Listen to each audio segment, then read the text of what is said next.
Welcome, everybody, to the Hounds Tales Podcast. This is your home for field trialing and deer dog hunting. It'll be stories and discussions on the world of dog hunting. So let's drop the gate, cast your hounds, and get ready for another episode of the Hounds Tales Podcast.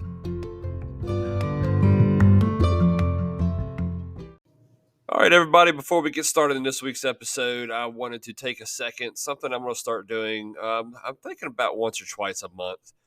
Probably every other week, if I had to guess, is going to be I'm going to do a local business shout out.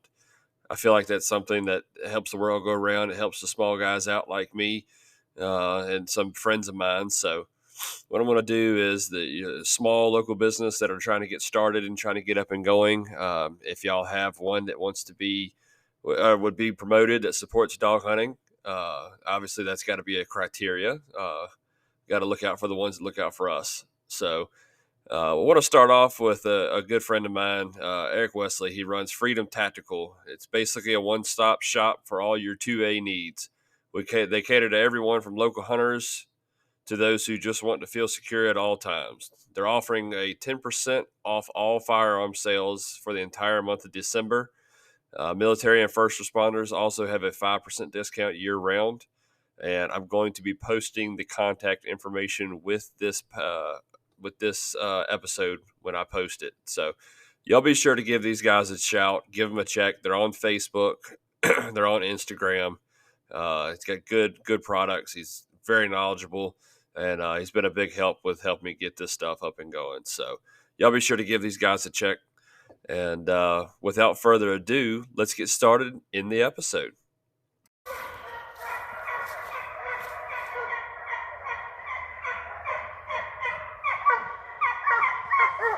Welcome, everybody, to the Hounds Tales Podcast. Tonight I have a special guest with me. He is the author of the book Deer Hunting with Hounds, A Southern Tradition. Our guest tonight is Austin Tomlin. How you doing, buddy?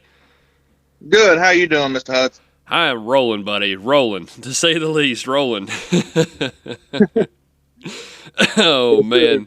Well, I appreciate you coming on, man, and joining us. Why don't you kind of tell us about yourself? Where you from and all that kind of good stuff. Yeah, well, my name's Austin Tomlin. I'm from Southeast Virginia. I've lived here basically my whole life, other than when I go for school.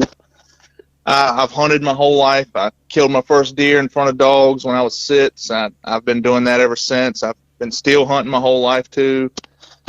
And when I graduated high school, went to Hampton-Sydney College. I got a degree in philosophy, and then I applied to law school. And I'm currently in my 3rd year of law school at Campbell University in Raleigh, North Carolina. How many more years you got then?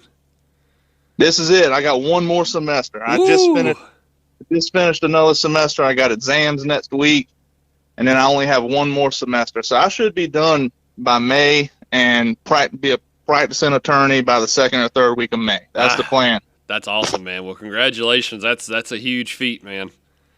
Yeah, it's been a long time coming, but I'm ready for it to be over with. Yes, I'm ready to start working. Hey, man, it's good though that I know it's kind of a kind of wrapping you up in this, it's good that it's nice to know that we have an attorney that on the law on the houndsman side. You know what I mean? Like if it ever comes down to the point, I don't know what kind of law you'll be practicing and stuff like that, but it's a good feeling to know that there are people in your line of work that are on our side.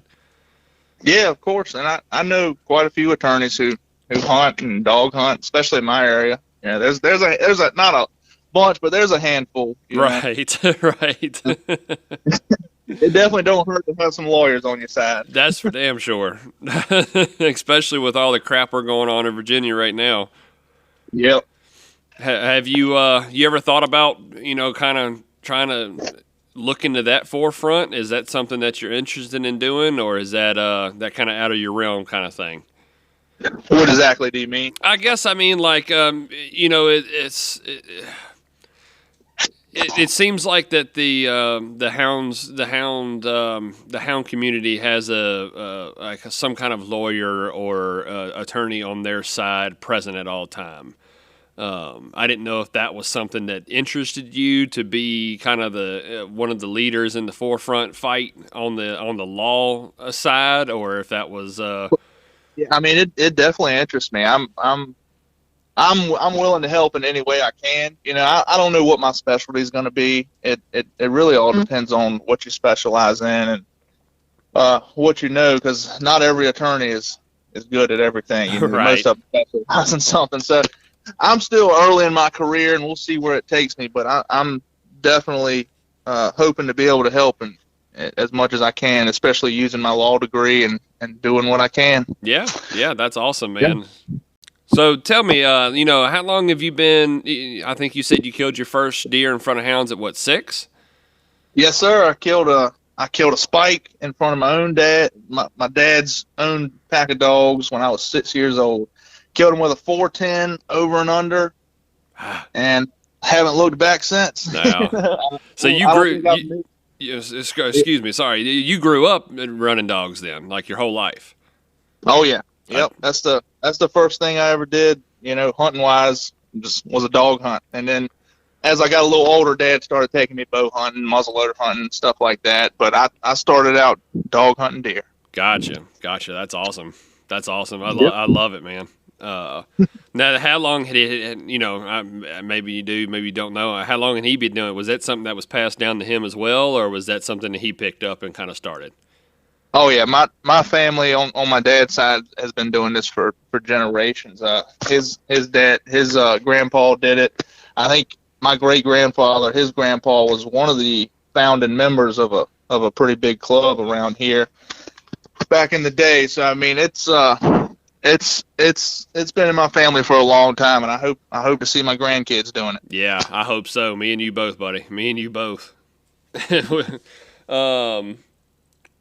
Well, we'll kind of get a little bit more into the, kind of general topic, general hunting conversation a little bit later. But let's go ahead and let's talk about your book, man. I've been kind of reading on. I'm a slow reader, so I've only got a couple, about one chapter in. But everything I've read so far is incredible, man. It is incredible. You've done a heck of a job representing the hound hunting community. So why don't you kind of take a second, kind of give us a little overview of it, and kind of tell us what it's all about. Yes, I wrote this book not just for houndsmen, but also for people who have never been dog hunting before. Before this book, there hadn't been a book written, at least published, that I'd been able to find that was specifically about deer hunting with hounds, and I thought something needed to be out there. Before this book, if you Google deer hunting with hounds, you could find some magazine articles, some newspaper articles online. But most of the time when they try to explain dog hunting, it was just a 2 or 3 sentence explanation, it doesn't really go into detail, and then they start voicing their opinions about it. So I wanted to write something that people could pick up and at least get a basic understanding of how deer hunting with dogs works. And I also wanted to address some of the common concerns that people have with it. And a lot of those concerns are just misconceptions, as I talk about in the book. But yeah, the book starts... Chapter 1 is I walk through a whole day of dog hunting from the morning where we organize the hunt, plan everything, all the way through the hunt to after the hunt. And I go in depth in a lot of different aspects of the hunt throughout that day. And I wrote that's more tailored for the people who have never been deer hunting with hounds. Right. So if somebody hasn't done it before, they can read chapter 1 of my book and have a really good understanding of how a typical day of dog hunting works. Yeah. And you're skipping over you're skipping, what is it, the interlude or whatever you call it, man. That was my favorite part so far about reading it, was the little prelogue that you did with the deer coming in. That got me freaking hyped. Well, you'll probably like chapter 1 too. Then I write it as almost like, so I try to write it where I explain things and then I go back to like it's a first person hunt. So you're in the moment. So you might like chapter 1 too. Yeah, man, I'm loving everything so far. But no, keep on. You're good. I didn't mean to interrupt you. You're good. You're good. But yeah, so that first chapter just provides a in-depth explanation of how a typical day works, and then there's a lot of misconceptions about deer hunting with hounds. So I thought, why not address some of those in the book? So the next 3 chapters is just me, just either throwing my arguments out against things like, people claim deer hunting with hounds is unethical or not fair chase, and I have some arguments in the books claiming why I think it is ethical and why I think it is fair chase, and what I think those terms even mean. A lot of people don't even know what they mean, or at least you can't define it in their own words. Right. And then, I talk about whitetail health and behavior concerns. A lot of people are concerned with deer being jumped and not coming back in the block. And so I figured I'd address some of those concerns. And lastly, I talk about property rights. That's probably the biggest concern that people have, the biggest complaint that you get from people against dog hunting. So I felt it was necessary to at least get something in there and talk about that. And the main point of that chapter is just, what can we do as houndsmen to prevent these property rights issues from ever coming up in the first place, Right. Yeah. That's go ahead. What were you going to say? Yeah, and I agree. Like that's one of the, I don't know how many of the meetings or how much of the stuff you've been following with going on in Virginia right now, but that is like their attack point is the land, the land rights and that kind of thing. That seems to be where their attack is going the hardest. So it's awesome that you took the time to really, like you said, it's not a book just for the houndsman. It's for the people that don't know about it, and it's a good education tool for those guys. So I have a lot of respect that you were able to tackle that and write about it and put it into terms that kind of protected both sides. Yeah, and I got a lot of. I don't think you've gotten to them yet. You're still in chapter 1, but once you get into chapter 2 and 3, you'll see the studies that I've put in the book, and I've cited quite a few studies in there, and that's for the houndsman. That's for these people. When you get into a conversation or a debate with people who are against houndsmen, or you can pull out these studies in the book and say, look, there's multiple studies here that show that after a deer has been repeatedly chased with dogs, they come back to their home range within 24 hours almost every time. Right. So there's a lot of things in the book that I think people can get out of it, whether you want to work on developing your own arguments, because we can all say that dog hunting is ethical. I obviously think hound hunting is ethical, but we got to be able to articulate why we think it's ethical. You're not going to persuade people by just saying it's ethical and then stomping your foot in the ground. So that chapter on ethics and fair chase, I think, at least gives people the tools to fight back and present a good argument as to why dog hunting is ethical. Well, and that's a good point too, because I feel like a big label that has been put on the deer dog hunting community and houndsmen in general, honestly, is that we are old, uneducated, stubborn, not willing to learn, and have no rhyme or reason behind what we do. So it's awesome that you've taken and given us that opportunity to educate ourselves. Like I said, it's an education tool. Like people could sit down and read, and it's not a big book. It's not like it's like 300 pages. So, yeah, it's a short read. Right. I hate reading. I am not a reader. So I need you to get it on the read a book program or something like that, so I can get it done. Well, I got some pictures in there for you. There you go. But us as houndsmen, like this could be something, like you said, that, hey, look, now I have this, and it's written down here. You can use this and educate yourself. Like, this is what this is why it's ethical, or, hey, this study was done back then, already been done, and it's proven the point that you're trying to fight against. So that's incredible that you were able to dig that stuff up. Yeah, and it's tough to find. There's not a whole lot of studies out there that specifically focus on deer hunting with hounds, but there has been a few. I mean, I think one of the, and there's multiple studies that have been done where they radio collared deer and tracked them before dog season, figured out where they lived, figured out what their home range was, and then during dog season intentionally turned dogs loose on those deer, right?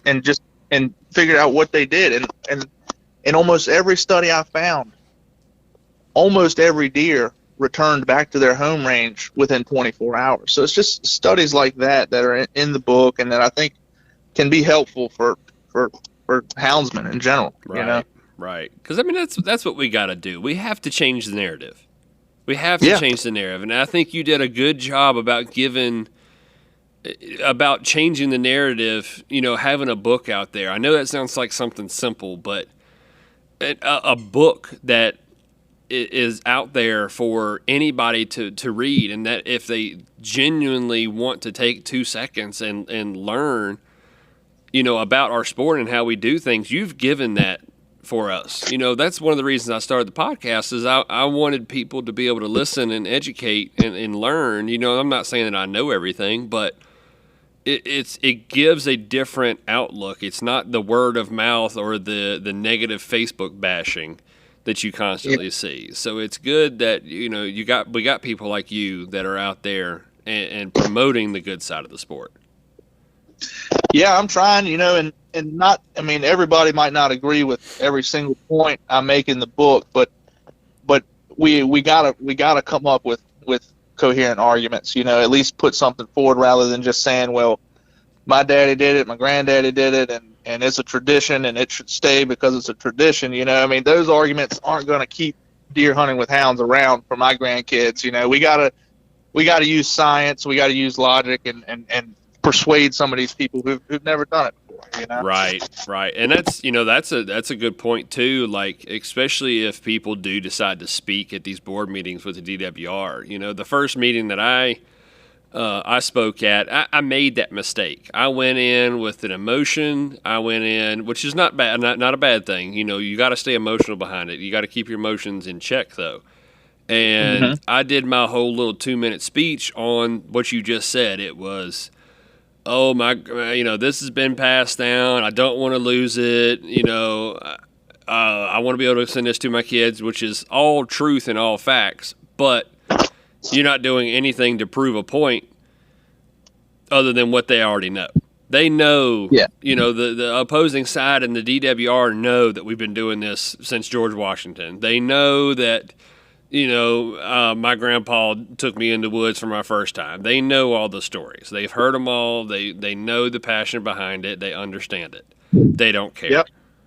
Yeah, they're not going to have sympathy for you unless they've experienced the same thing, and many of them haven't. So right, you gotta confront them with different things. Yeah, you got to pull, and just like you did in your book, you got to pull facts out on these guys and prove that we're not the enemy, we're not bad people, and we probably, and in my opinion, I think that we have the most ethical form of hunting out there.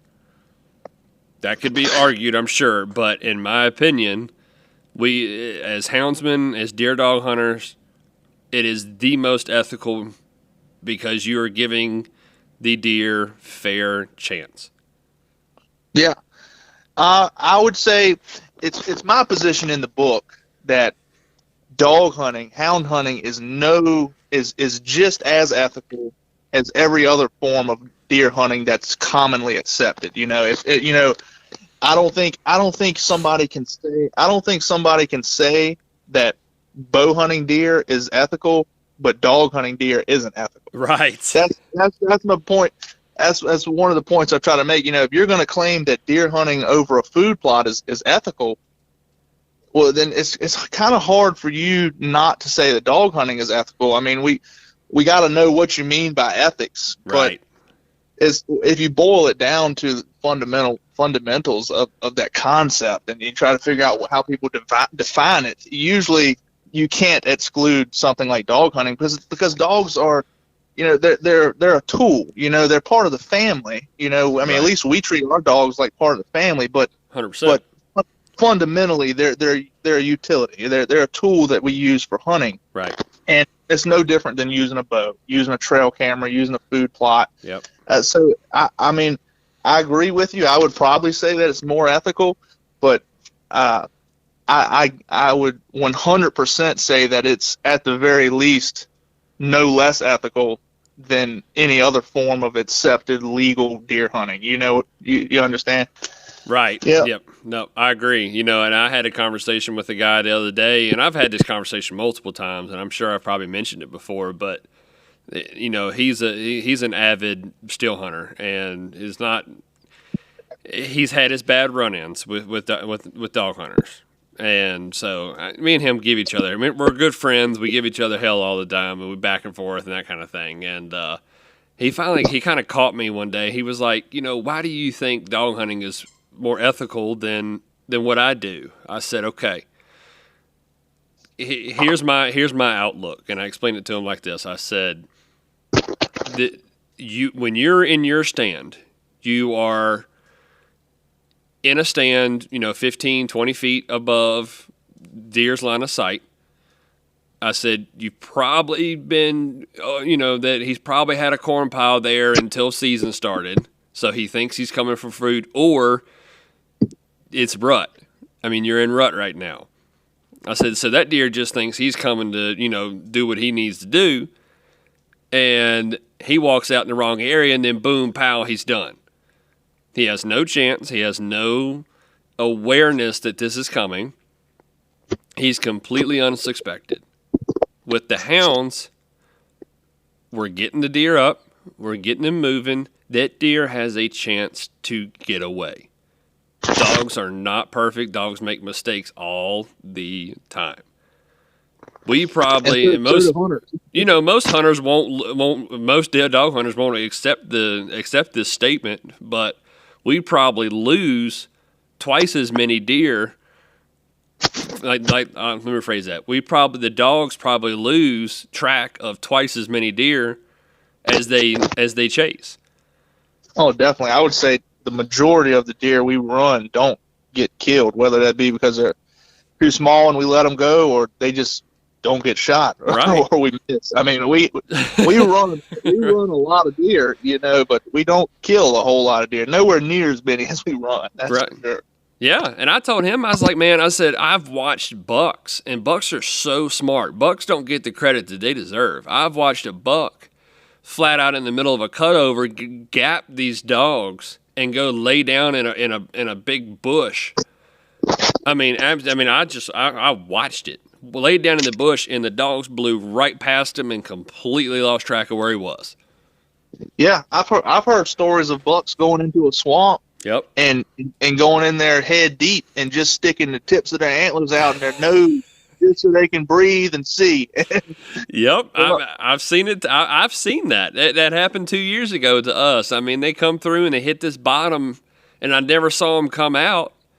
And the dogs, blew it all to pieces. So I remembered where they were, and I took one dog in there with me and put them on a leash and walked them to where I thought they were going to be. And sure enough, it was 2 bucks, like you said, neck deep. Waiting in the water, just waiting for the coast to clear. They're so smart. Yep. A lot of people don't realize that. A lot of people who have never done, have never been hunting with hounds, they just think the deer runs right up the gun barrel every time. Right. That's just not the case. I wish it was sometimes. It'd make it a whole hell of a lot easier on us. But yeah, you ain't kidding. Yep. So, you kind of touched on it a little bit, but what really inspired you to sit down and write a book? You know what I mean? Like, I understand your meaning behind the book, but what made you sit down one day and was like, you know what, I need to write a book about this? I really enjoyed writing, or I started to love writing when I was in college. I started writing short stories, and I always, I wanted to write a book. you know, and I've always been passionate about hound hunting, and I think one day, I think senior year, I just started thinking about it, well, what's out there? So I started looking into it and realized there's there's no books that have been written about deer hunting with hounds. I don't even know if there's a book out there that mentions it. There might be, but there's plenty of books on coon hunting and lion hunting, Right. fox hunting, all kinds of books on bear hunting, but nothing on deer hunting with hounds. And I started working on it that senior year of college in Hampton, Sydney. I just sat down one day and started writing. Wrote an outline, figured out, what can I talk about here, and Right. What stuff can I talk about that's enough to fill up a book, and Yeah. it slowly developed into what you have today. But really, my passion for dog hunting and my love for writing, really that combined. And then once I realized that there was nothing out there, I almost felt obligated to do it. Right. Because I don't want to see hound hunting go away from here, and I scroll through Facebook all the time, and I would see these arguments that people are having, and they're not good arguments. We're making the right points, but they're not good arguments. So, and I majored in philosophy, so there's a lot of writing and argumentation in that. So I wanted to try to write some kind of book where, one, you could dispel some of these common misconceptions that people have. I had a lot of friends in college who had never been dog hunting, and they hated on it a lot. Mm-hmm. And that kind of fueled me to write something like the first chapter, where it kind of goes in detail, and it's, okay, well, here, now you know how it works. At least you have a good understanding of how it works, and you can't say you're completely ignorant to it anymore. Right. And just, you see, on social media, especially Facebook, I would see all these arguments that were full of holes or full of these common misconceptions that are, like ethics, fair chase, whether it is ethical or fair chase, and the small details that go with that, like in the health and behavior chapter, people think deer runs right to the gun barrel. I wanted to talk about those things and get it out there where people could read it. People in the Midwest now you don't have to talk to a houndsman, a deer hunter, to learn about dog hunting now. I mean, yeah, 100%. You can at least get a basic understanding. So there was a lot of things that went into it. I started writing it senior year, my last year of college. Right. I finished it this past summer. Phew. Yeah. I knew it was, and it was funny. I remember when the book come out. And, like you said, there's a lot of people out there, especially you see on Facebook, that, it's the arguments and it's the stories and it's the right points made in the wrong way.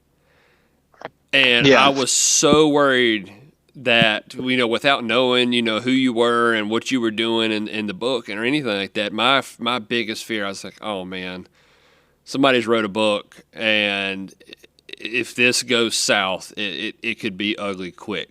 But well, I mean, that's, yeah, you know what I mean?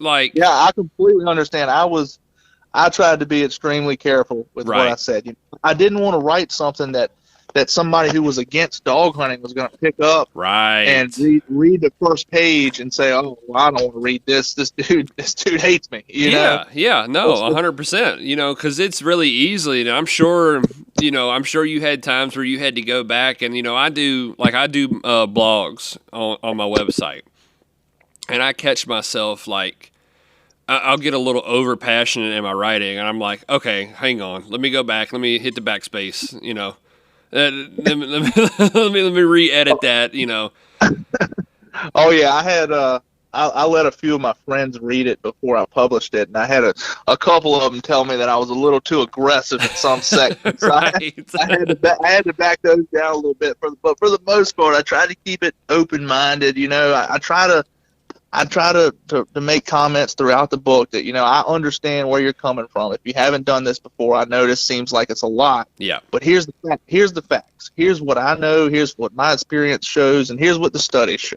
So, right. But it's hard to, it's hard to be but so nice after you've gotten those studies and you've seen the information and you know what's actually going on now. Right. But it's, yeah. Right. But yeah. I tried to keep it open minded and not just rag on steel hunters, because I'm a steel hunter too. You know, I enjoy steel hunting. I love doing that. Right. I don't want steel hunters to think that houndsmen are separate from steel hunters. That's another issue. Like, we're all hunters. You know, we should all be on the same page. We should all be working towards preserving it. At least that's my stance. You know. Yeah. No, I agree 100%, and that's, you know, that's one of the things that I've been preaching a lot lately is we have to figure out how to all work as one unit. Like, I joined a group. It's called Serviceside. It's a Uniting Hunters is their motto. It's a hunting group that, like, all it's about is, you know, uniting hunters across the country, across the world. Honestly, I think there's some in different countries and stuff like that. But these guys, their plan is like, you know, get to experience, get to learn, and to trade hunts, get understanding about how different hunts and learn different things. And these guys, you know, a lot of these groups, you know, they're very, very hasty and very, you know, they have their mind made up about a lot of stuff. And that group has been very accepting to the dog hunting world. And I've actually just got it set up where I have 3 guys coming with me this season to let them experience it. And that's another thing that's, you know, and, you know, that was always the thing that I preached is, like, take somebody with you. But when you use tools like what you did with this book, you're knocking out thousands of people that could possibly read this book instead of 3 or 4 a season. Yeah, exactly. And that's I wanted to reach out. That's one of the reasons I did that one podcast a while ago. That was the podcast didn't really talk about dog hunting at all, but it was directed towards people out in the Midwest, people who don't live anywhere near dog hunting states. You know, there's some hunters out there who don't even know that dog hunting exists. Right. You know, we got to make people aware that it exists, that there's a strong community of houndsmen and dog hunters out here, and that they're good people. Yes. You know, and that we're just as ethical and responsible as the rest of them. That's right. That's right. Yeah. And it's real nice that, you know, I know book is an old fashioned thing, but still, like, you're not hiding. I feel like that's a thing that deer dog hunters have been doing for years, and it's worked for the sheer fact of it's kept it alive, but I don't think that's the direction that we got to go anymore. I think we have to be on the attack. Not saying attack is the wrong word. I think we have to be on the up and ready and give out the information, show people like you're talking and like you did. And this is our new era of deer dog hunters. There has to be a new era of deer dog hunters. And if we don't make a new era of deer dog hunters that adapt and learn and educate, we're going to lose it. Yeah, and you can't hide anything nowadays with social media and cell phones. It's right. Just you got to be open, and you got to follow the laws and regulations and do things right, because if you don't, you're going to get caught, and it's going to be on YouTube or it's going to be on Instagram, and people are going to see it. Yep. We just can't afford those mistakes. That's it. With the way it is. That's it. So you kind of mentioned earlier, you know, you kind of write, you know, you like doing a lot of writing. Or is there any more chances, any more books, or any kind of short stories or something like that coming? I've thought about. I have a few ideas. It's just right now I'm extremely busy. I'm taking the board. I'm taking the board exam in February, so I don't think it'll happen within the next year. But I do have an idea for a couple other books. You know, I don't want to stop with just this one book. There's so much more that you can write about, that I can write about. I mean, there's nothing out there about the history of dog hunting. There's not a whole lot of stories out there about dog hunting. I mean, you could go into much more detail about property rights and about in those 3 chapters on whitetail health and behavior. You could probably write Yeah. couple 100-page book about just those things if you really dove into the science but that's further down the road. Hopefully I can get to it. I got to get out of law school first. Right. Yep, I get that. Yeah, I really wanted to get this first book done because I wanted something to be out there. Now that at least that's out there, I don't feel quite as pressured to write another one as quick. But hopefully, sooner than later, I'll be able to get something else out there, and we'll be able to keep spreading the word. Awesome. I think people would enjoy a collection of short stories from across the states. Man, I've been thinking about that for so long. It would be cool to just have almost like a shoot. What do you call it when you read something like every night? Oh crap! I can't think of my brain farting on the name of the what they call those things. But it's like the 365 day, whatever that. Yeah, I understand what you're saying. Yeah. I don't know what they call them. I was like, man, I've had that thought for a long time. Like, man, it'd be really cool to have a hunting story to be able to read every day. Yeah, and there's stories out there that aren't going to be around forever. Like from these, like take Texas for instance. There's people, Texas dog hunting was banned in Texas in 1990, so there's still people alive who used to hunt deer with dogs in Texas. Yeah. Let's get some of those stories on paper. Oh, dude, that would be awesome, man. Yeah, and that's such a good idea. Yep, I've been thinking about it. I just don't have the time right now to work to really dive into it. Oh my gosh, man, that's got my wheels turning, man. That would be awesome. We'll have to talk, man. I'd love to collab with you on that and like maybe help you gather and that kind of stuff. But yeah, we'll have to talk later about that. Yeah, for sure. Let me know. Yeah, absolutely. That man, that would be awesome. But yeah. So like, well, we'll kind of roll into the next little section here after that. Oh, let me say this before we continue. For anybody that was out, anybody out there that was like me and kind of like, I don't know about this book or who is this guy? Trust me when I tell you. You're not going to be disappointed. It's nothing in this book that's going to hurt us. It's all positive. It is great material, and I would not have him on the podcast if I didn't believe in it. I'm not out here for clout or nothing like that. And this is a book that I can fully support, fully get behind, and I mean, I just don't want any doubt out there about this book. But Austin, before we move on, why don't you kind of let everybody know where you can find this book? Yeah, you can find it on Amazon if you want to buy it online. Again, it's Deer Hunting with Hounds, a Southern Tradition.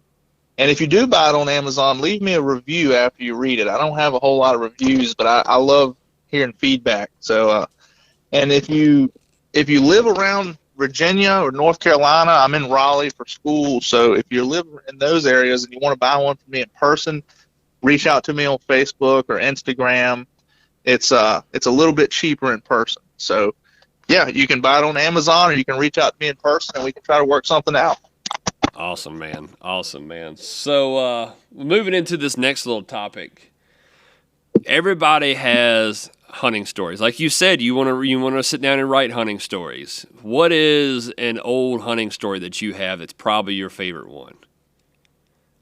Well, one of my favorite memories of, from dog hunting and over the years takes me back to high school when I used to hunt in Windsor. I don't know if you ever heard of Windsor, but we used to hunt with Windsor Hunting Club. Yeah. And I think it was either my first or second year that I was driving around by myself. I had my license, I had my own truck, my own dog box, Right. I thought I was hot shit, Right. And we hunted one day, and I had my good friend Nate Dent out there with me. He's got a pack of dogs, and we still hunt in the same club together. He's one of my best friends. But on that day, he was riding around with me, and we didn't have any dogs that day. We just took a stand, and we didn't see a deer all morning. Right. We had dogs running all around us, but we didn't see much. Right. about 10:30, 11 o'clock, my dad called me. He was on the other side of the block. He turned out dogs and took a stand basically where he turned out dogs. Right. But he had to leave and start catching up dogs and stay up with them. And he told us basically, you come over here and take my stand. It's wide open. Right. And Nate and I, we hadn't seen anything. We wanted to change the scenery. So we drove around the block, went back into his farm where Dad had turned out at, and went to the back of this cotton field where he was. And behind this cotton field, there was about 20 acres of fresh cut over. Right. And behind that, it was tall trees all around it. And as soon as Nate and I pulled up to the field and got out of the truck, we heard dogs coming. I mean, they were coming. And Dad was gone at this point, so he didn't even know about the dogs. They weren't running when he left. Right. And we hopped out of the truck, hightailed it through this, cut down, got to close to the back of it where we could shoot if they ran down the back side of it, or if they come across the middle of it, we could shoot it. And the dogs kept coming. And right. We stopped, and the dogs kept coming and coming, and we hadn't been there 2 or 3 minutes at this point. Right. All of a sudden, you hear the deer coming. And he's coming straight to us. Can't see him yet. Can't see him. It's too thick, but he's coming. Right. And then, boom, he busts right out into that cut down 10 yards from Nate and I.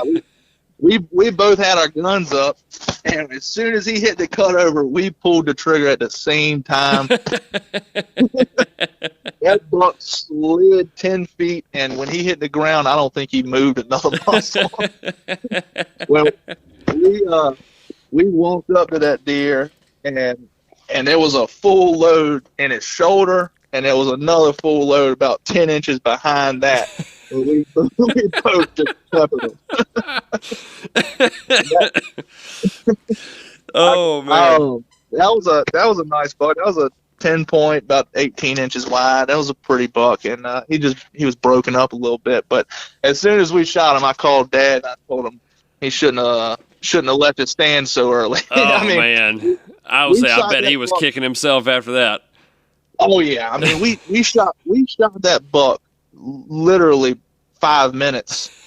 Within 5 minutes after he left the stand. I mean, it was as soon as we got to the back of that cutover, it was within 30 seconds. The dogs were right there, and the deer was busting into the cut down, and we had shot him. Gosh. Yeah, it was really fun. No, that happened back in high school. That was so long ago, but I got plenty of stories like that. Yeah.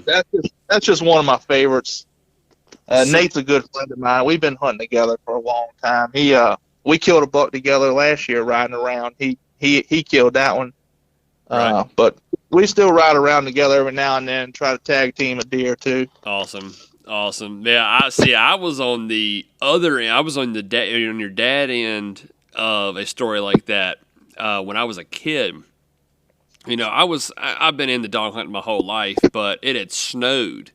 So, I mean, I couldn't have been no more than 12, 13. And, of course, I lived amongst my whole family's down here, and it was a snow day.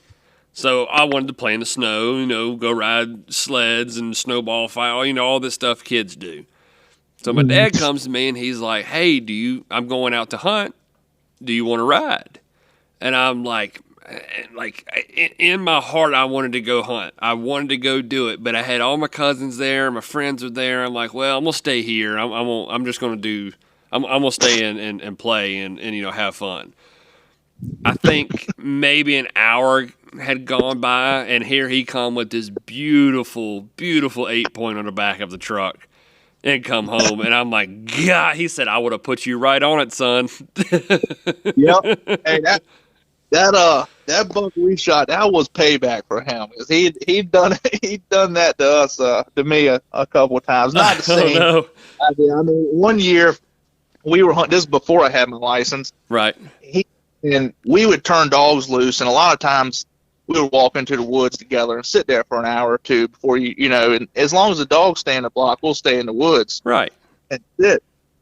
And on that day, we were in a beautiful spot. I mean, it was nice. I didn't want to leave. I didn't want to have to go catch dogs because, I mean, there was deer running everywhere. And and he left me there. I Right. told him I wanted to stay. I should have went with him. And he came back an hour later and picked me up, had a 10-point on the tailgate, said it ran 20 yards from him from the truck, and he piled it up.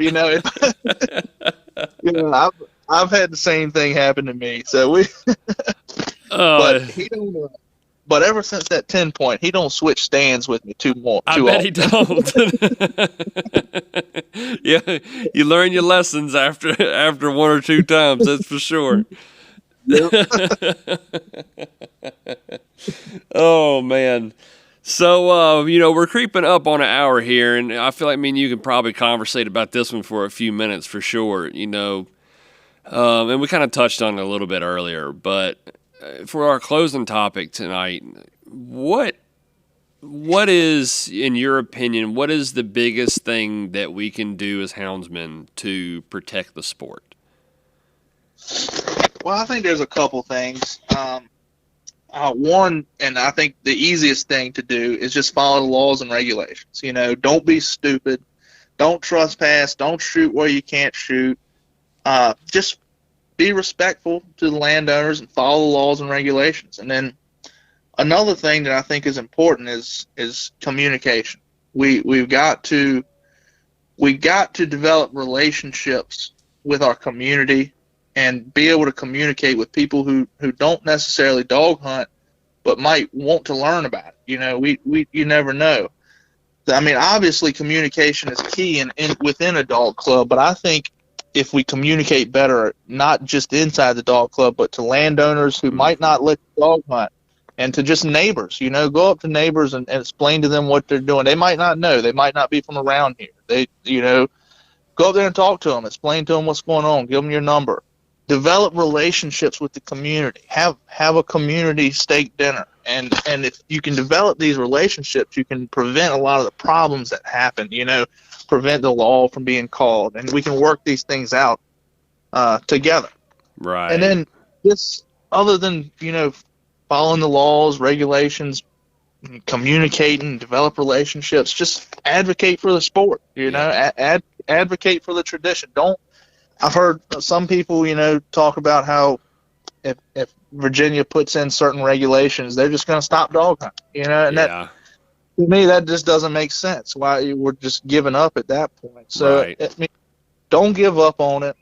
Yeah, keep doing it if it's what you love doing, and advocate for it. If you hear somebody talking about dog hunting in a negative way and in a way that you think that they're approachable, they're not a complete right. They're not complete a-hole, but go up there and talk to them. Say maybe they just don't completely understand how it works. Yeah. Explain it to them. Keep a cool head and advocate for the tradition that you love doing, and try to educate some people. Right. We those are just some of the things that I think we can do to keep it around for our grandkids, for our kids, and many generations to come. You got to keep communication open. You gotta abide by the laws. There's no excuse for people getting caught shooting on farms they're not allowed to shoot on, or trespassing. You can't do it. If we want to keep this around, you can't do it. Yes. That just gives people fuel for the fire to burn down dog hunting, and that's not what we want to happen. So just be smart out there, be respectful, and happy hunting. Yeah, right. No, I mean, I 100% agree, and that's one of the things that, I will touch on the fact what you talked about with promoting on the outside. I think that was one of the hardest things that it took me to understand growing up. It's like, it's so easy for me and you to sit here and talk dog hunting and say, yeah, it's ethical, it's blah, blah, blah, and we can pat each other on the shoulder and go on about our merry way in agreeance. But it's a lot harder to take and try to change somebody's mind that has an opinion about it. And like you said, you can't change everybody's opinion.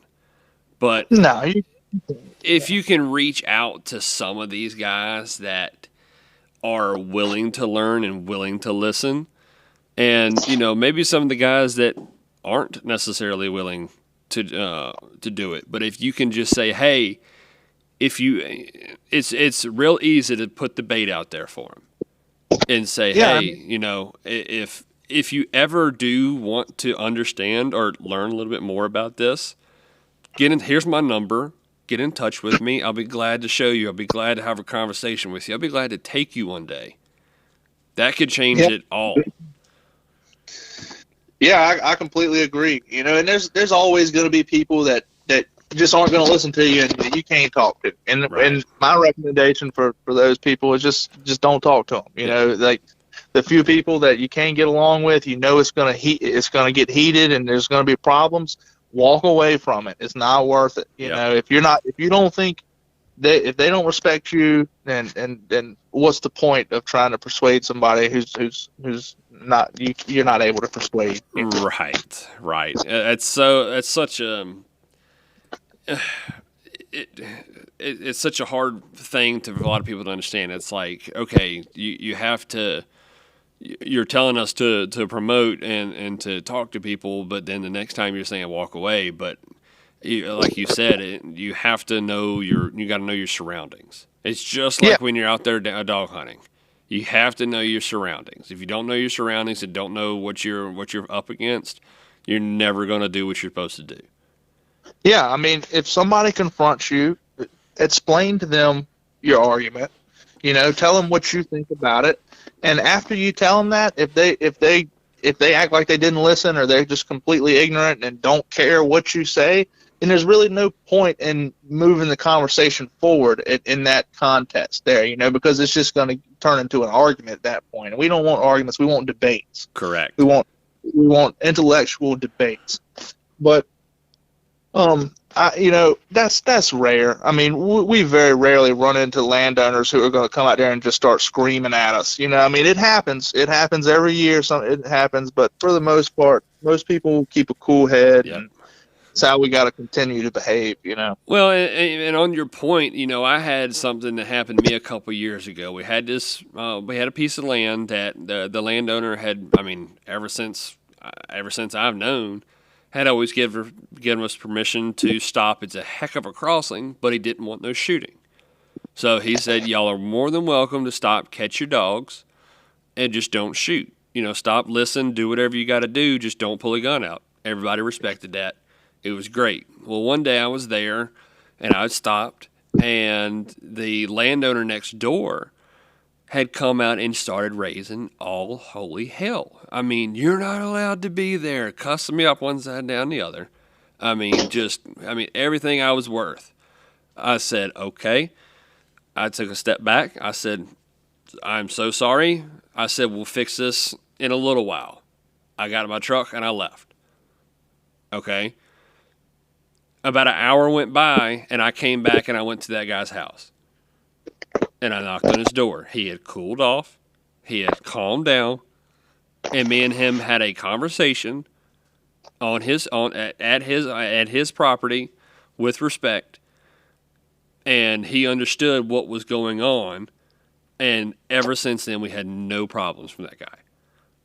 Yeah. Emotions can take over people quickly. You just gotta cool down, just like you did. I mean, that's exactly what we got to do. Yep. Take 2 seconds and check your surroundings, check the area, and feel the environment. If it's hasty, walk away. Time to walk away. Think about what you're saying. Don't dig yourself a hole. Don't dig yourself a hole. Just don't respond if they're being aggressive and then attacking you. Yes. Yep.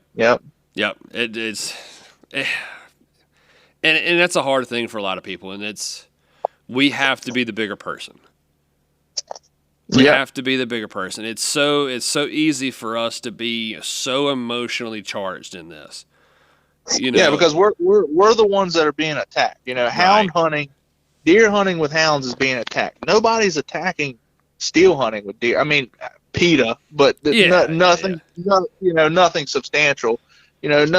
nobody's attacking steel hunting with deer and that kind of deer hunting activities. We're the ones being attacked, so we're the ones that got to be on our P's and Q's and can't mess up. Right. No, 100%. It's a shame that we're being we're being attacked by other hunters. But that's just how it is, and we got to just push forward and try to preserve it. Yep. And that's why, I made a whole thing, a whole post or whatever on the Hounds Tales Facebook page, and I was just pretty much trying to tell people, like, look, we are under a especially here in Virginia this year. Everywhere, dog hunting in general is always under a microscope, but this year for Virginia, it's 110%. We are looked at hard. So, man, we have to be on our P's and Q's this year. God, we cannot mess up. If we make a big mistake this year, it could be detrimental. Yep. We just gotta be smart out there. Yep, that's it. But, well, Austin, man, I've really enjoyed this one. It's been fun. I've really enjoyed this. Yeah, I've had a great time. This was a great conversation, and I was looking forward to it for a while. Yeah, man. I'm glad we finally linked up. I remember you had emailed me back when I was kind of taking our break. I had a lot of stuff going on, and I was like, God, I feel like crap. I'd love to get this guy on, but I wasn't doing it at the time.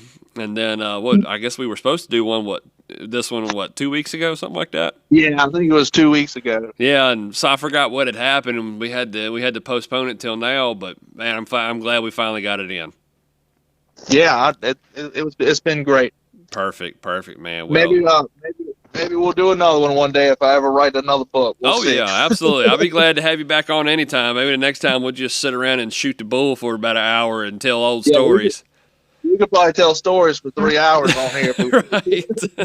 Right. Yep. Well, like I said, this is Austin Tomlin, and his book is Deer Hunting with Hounds, A Southern Tradition. Be sure to check him out on Amazon. And like he said, make sure if you do get the book, leave a good review for him. And those reviews always help anybody out there that's promoting and selling. Man, y'all don't realize how much that kind of stuff helps us. But y'all be sure to give him a check out. And like I said again, Austin, thank you so much for coming on. Thank you. I enjoyed it. Absolutely. Well, everybody, I hope y'all enjoyed it as much as we did recording. And everybody out there, like always, happy hunting.